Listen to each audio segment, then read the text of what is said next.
બેન તમે શું કહેવા માંગશો? તમારી હાર થઈ છે, તમને કેવું લાગે છે? કેવું લાગે? હારું લાગતું હોય ના જ હારું લાગે ને પાછા પૂછવા આવે કેવું લાગે છે. બેન તમે કેટલા વોટથી હાર્યા છો? એટલે કેટલા શું આખી સોસાયટી મારા ભજીયા ખાઈ જતી હતી. આઈ કેટલા ભજીયા ખાધા તોય મારા બેટાએ મને વોટ ના દીધો. ભજીયા મારા ખાઈ ગયા, વોટ બીજાને દઈ આયા છે. હારાઓ ગદ્દારો બધા. બેન આવી હાર જીત તો થતી રહે, આવી રીતે રોસો તો થોડો મેળ આવશે. એ તો તમે ઉભા રહો ને, હારો તો ખબર પડે. કેટલા બધા મેં રૂપિયા વાપરે, રોજ ભજીયા અને પાપડી કેટલું ખવડાવ્યું, તોય મને વોટ ના દીધો હરાઓએ. બેન તમારું ચિહ્ન શું હતું? મારું ચિહ્ન કેમેરો હતો. તો કેમેરાને કોઈ વોટ જ ન આવ્યો?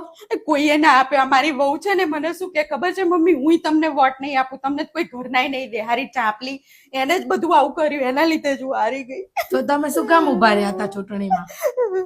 મને શોખ હતો ચૂંટણીમાં ઉભા રહેવાનો. મને એમ હતું કે મારી સોસાયટી મારી જોડે છે, હું તો જીતી જ જઈશ. તું શિલ્પાબેન આગે બઢો, હમ તુમારે સાથ હે. શું આગે બઢે? તું એટલું બધું ચટ કરી નાખ્યું, ભજીયામાં વાપરી નાખ્યું, હવે કશું આ રહ્યું નહીં ખાવા હાટું. આગુ રાખને પાછી પૂછવા આયા કરે છે. બેન રોસો નહીં, હાર જીત તો થયા રાખે. એટલે શાંતિથી રોવા તો દો બાપા, હવે કશું રહ્યું જ નહીં, વાહે રોવું જ પડે એવું છે. બધું વાપરી નાખ્યું.